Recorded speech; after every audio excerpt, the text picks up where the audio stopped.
Moderasi beragama, beda itu biasa, rukun itu luar biasa. Assalamualaikum warahmatullahi wabarakatuh. Salam, salam sejahtera bagi kita semua.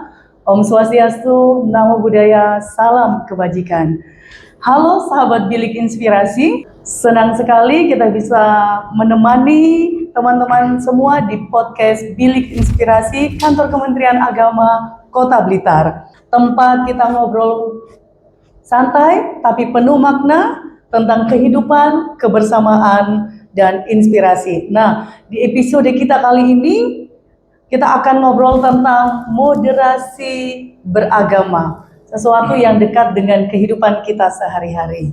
Karena kita hidup di Indonesia yang penuh dengan warna berbeda dari suku, bahasa, budaya, dan agama, tapi tetap bisa hidup berdampingan dengan damai. Dan pastinya kerukunan itu tidak muncul begitu saja, tapi perlu dijaga bersama. Dan sahabat Bilik Inspirasi, kali ini kita akan membahas bagaimana moderasi beragama itu bukan cuma teori, tapi benar-benar diwujudkan lewat aksi nyata yang menyentuh masyarakat. Dan episode kita kali ini kita akan ditemani oleh narasumber yang luar biasa dari Kantor Kementerian Agama Kota Blitar, Bapak Agus Salim. Kami mohon Bapak memperkenalkan diri terlebih dahulu. Baik, Mbak Kristi. Nama saya Muhammad Agus Salim. Sehari-hari saya sebagai Kasubag PU di Kantor Kementerian Agama Kota Blitar. Sahabat Bilik Inspirasi, beliau adalah sosok yang luar biasa ya. Dalam keseharian di Kantor Kementerian Agama Kota Blitar selalu ada wajah beliau, dan kita akan langsung saja mulai obrolan kita di hari ini. Bapak, terkait moderasi, apa sih sebenarnya moderasi itu, Pak? Baik, Mbak Kristi. Moderasi beragama ini memang menjadi program unggulan dari Kementerian Agama, utamanya Kementerian Agama Kota Blitar. Sederhananya begini. Moderasi beragama itu adalah cara pandang, cara bersikap, dan cara melaksanakan agama atau menjalankan agama secara seimbang. Jadi di situ ada rasa keadilan, kemudian ada toleransi, ada kebersamaan.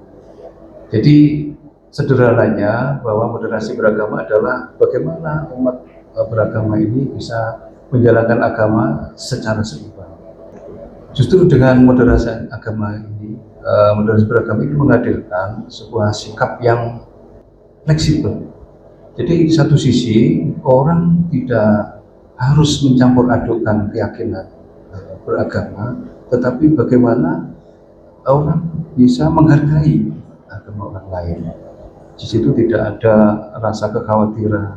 Jadi yang muncul moderasi beragama ini adalah rasa aman, rasa kedamaian, dan endingnya adalah kerukunan itu sendiri. Kerukunan itu sendiri. Baik. Ya Pak ya. Wah, ya, dan kayaknya di Kota Blitar itu kerukunan sangat terlihat sekali ya Pak ya, ya. Dialami oleh warga Kota Blitar. Jadi mungkin pada intinya moderasi beragama itu tidak mencampur adukan keyakinan ya Pak ya, tidak mencampur adukan keyakinan, tapi bagaimana kita bisa hidup rukun, saling menghargai, dan tidak merasa paling benar sendiri. Benar ya Pak ya? Luar biasa. Sahabat Bilik Inspirasi, moderasi beragama ternyata sudah dilakukan di Kota Blitar ya Pak ya. Dan Pak, kenapa moderasi beragama sangat penting Pak untuk era saat ini Pak? Baik Pak, memang sangat penting sekali. Kalau kita lihat perkembangan informasi, perkembangan ilmu pengetahuan dan teknologi yang begitu cepat, itu juga menghadirkan informasi yang begitu deras. Ini yang berpotensi akan memunculkan persoalan-persoalan baru di masyarakat. Tidak sedikit masyarakat yang kadang terprovokasi, tidak sedikit juga masyarakat yang kadang menjadi bersikap keras karena setelah membaca di media-media sosial yang di situ ada nuansa hoax. Ini yang harus kita kelola dengan baik. Oleh karena itulah moderasi beragama hadir di tengah-tengah masyarakat ini untuk menciptakan situasi dan suasana yang kondusif. Masyarakat akan menjadi mudah untuk bisa menerima perbedaan. Masyarakat akan bisa menerima dengan adanya ketidaksamaan. Jadi masyarakat sudah terbiasa. Ini harus kita kelola dengan baik sehingga yang muncul di situ adalah kedamaian. Jadi masyarakat atau masyarakat yang menjalankan ibadah, dia bisa merasakan ketenangan, dia merasakan kedamaian. Ini harus kita ciptakan dengan beberapa program yang insya Allah di Kementerian Agama Kota Blitar kita sudah awali di beberapa waktu yang lalu, dan melalui program kita yang kita sebut dengan Si Muda Monika dan sebagainya. Ini adalah bagian dari upaya-upaya kita untuk menciptakan suasana yang moderat. Cara beragama masyarakat kita tidak kaku, fleksibel. Di satu sisi kita tidak ingin juga mencampur adukkan agama, tapi justru dengan moderasi beragama ini orang akan semakin kuat terhadap keyakinannya. Di satu sisi dia bisa menghargai perbedaan terhadap keyakinan yang sama. Ini yang kita harapkan dengan moderasi beragama. Tentu endingnya adalah kerukunan itu sendiri. Ya. Karena kita berpikir bahwa hanya dengan kerukunan inilah pembangunan ini bisa berjalan dengan baik. Iya, berarti saling memahami ya Pak. Saling memahami bukan saling menyerang ya Pak ya. Pak, selain Si Muda Monika tiba ya Pak tadi yang Bapak katakan, kegiatan apa saja lagi yang dilakukan atau inovasi apa saja lagi yang dilakukan oleh kantor Kementerian Agama untuk menjaga kerukunan Pak? Baik, kita memang memiliki beberapa program dalam rangka pelaksanaan program moderasi beragama. Kita menyelenggarakan dialog interaktif, kemudian kita juga melakukan pendekatan kepada tokoh-tokoh agama, kita melakukan dialog, kita melakukan komunikasi yang intens agar terjalin hubungan yang hangat. Jadi kita berupaya untuk memecah kebuntuan dan kebekuan hubungan. Harapannya dengan begitu kita hubungan ini menjadi cair. Iya. Masyarakat akan mudah menerima perbedaan karena memang sudah kita bangun dengan komunikasi yang baik. Ada beberapa program yang sebenarnya juga selaras dengan itu. Kita ada program yang kita sebut dengan Satset Sarung Juwaria. Itu juga bagian dari program inovasi kita sebagai bagian dari mewujudkan program moderasi beragama. Satset Juara itu adalah sarapan bareng dengan sadar sedekah, juga membangun semangat basyariah. Iya Pak. Ada satu tadi Pak, kalau terkait inovasi yang dilakukan ya Pak, tentang Si Muda Monika Tiba, itu kan unik nih Pak. Akronim ya Pak ya, akronimnya unik sekali Pak. Si Muda Monika Tiba. Nanti orang berpikirnya ini apa ada Monika yang bakal tiba gitu ya Pak? Ya. Apa sih itu Pak Si Muda Monika Tiba Pak? Bisa. Jadi begini Pak Kristi, Si Muda Monika Tiba itu memang akronim. Ini memang kita Pak Kepala kita, Bapak Kepala Kantor memang sangat inspiratif, kreatif di dalam membuat akronim-akronim. Ini untuk memudahkan, satu juga mengingat, yang kedua juga masyarakat juga biar penasaran apa sebenarnya Si Muda Monika Tiba. Benar Pak, benar. Si Muda Monika Tiba itu adalah koordinasi atau bisa juga diartikan sebagai silaturahmi. Kemudian Muda Tiba itu adalah data. Di luar itu kemudian juga ada tibanya itu artinya tempat ibadah ya Pak. Iya. Jadi harapannya dengan program ini kita memang akan menjangkau tempat-tempat ibadah, tidak hanya musola dan masjid, tetapi adalah tempat-tempat ibadah yang lain. Kita juga ke Klenteng untuk mengontrol buju, kemudian kita juga wihara, dan juga tempat-tempat ibadah yang lain. Di beberapa waktu yang lalu kita juga hadir juga di Paroki Santa Maria. Kita hadir di gerejanya, kita berkomunikasi dengan tokoh-tokoh agama di sana, dengan Romo dan sebagainya. Ini ada bagian dari upaya kita untuk membangun moderasi agama yang kuat. Yang kuat, iya. Iya Pak.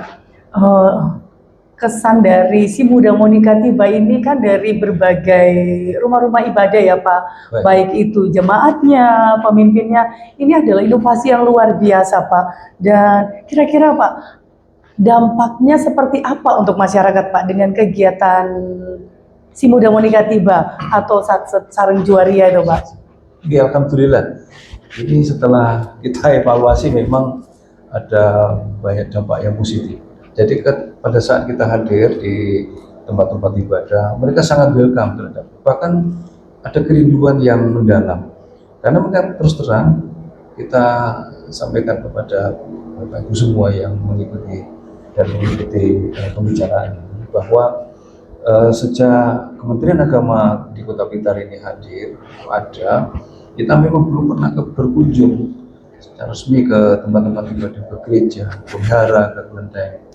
Dengan program Si Muda Monika Tiba ini kita hadir, kita menyapa, kita berbincang, dan kita membicarakan banyak hal yang positif untuk membahas tentang keumatan. Bagaimana kita membangun komunikasi yang baik kepada jemaah, bagaimana kita mempersiapkan dengan tokoh-tokoh agama. Ini yang sedang kita bangun.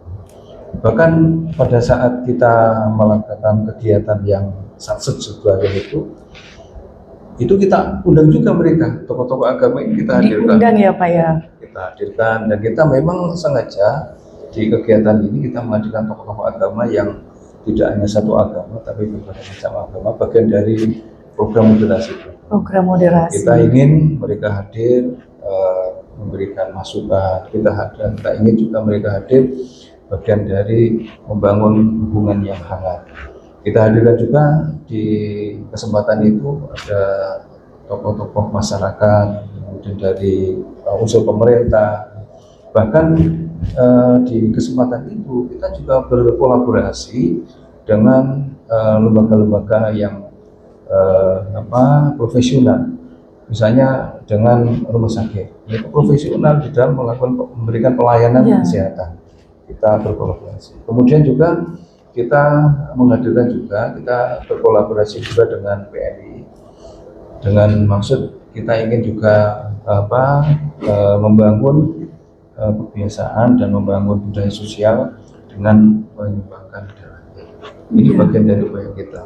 Di samping itu kita juga bersama dengan Basnas. Basnas ya Pak. Di kesempatan itu kita menghadirkan juga kelompok-kelompok rentan, baik yang mereka berada di tempat-tempat yang memang kita anggap perlu untuk dibantu. Kerjasama dengan Basnas ini akhirnya memberikan bantuan pada mereka yang tidak mampu secara ekonomi, itu diberikan bantuan-bantuan. Alhamdulillah, ketika ini kita sudah lakukan, kira-kira sudah putaran yang kelima kalau nggak salah. Untuk Satset Sareng Juarianya ya Pak ya. Dan positif sekali masyarakat. Masyarakat juga merasa terbantu dengan kegiatan kita. Mereka sangat welcome ketika kita coba dekati bagaimana kesan dan pesan terhadap kegiatan kita. Alhamdulillah kesannya positif. Mereka sangat terbantu. Mereka yang sakit bisa dibantu karena memang ada pemeriksaan kesehatan. Mereka yang kekurangan itu kan pernah kita hadirkan juga adalah merbot-merbot di masjid. Di masjid ada petugas-petugas kebersihan yang di tempat-tempat ibadah, tempat ibadah yang lain ya Pak ya. Tapi juga di gereja, kelenteng, di wihara. Mereka kita bantu dengan bantuan kita yang ini kita kumpulkan jadi juga dari para agria yang ada di lingkungan kantor Kementerian Agama. Insya Allah program ini akan kita laksanakan secara terus-menerus karena dari hasil evaluasi kita ini memberikan dampak yang positif untuk membangun kebersamaan dan moderasi beragama. Iya Pak. Baik Pak, luar biasa Pak setiap inovasi yang dilakukan oleh kantor Kementerian Agama Kota Blitar. Ya Pak, apa harapan dari kantor Kementerian Agama Kota Blitar ya untuk anak-anak muda saat ini dalam membangun moderasi beragama? Baik Mbak Diti, tentu kita punya harapan besar kepada pemuda sebagai generasi penerus bangsa. Kita masih sangat ingat bahwa ke depan kita perlu ada generasi emas. Harapannya generasi muda ini bisa membangun terus, menyuarakan moderasi beragama, menjadi pionir-pionir kita di dalam memperjuangkan Moderasi beragama. Kita masih sangat ingat bahwa Pak Menteri kita, Bapak Profesor Nazarudin Umar, memiliki program yang dikenal dengan trilogi kerukunan. Sehingga trilogi kerukunan ini betul-betul harus kita jaga, harus kita jalankan.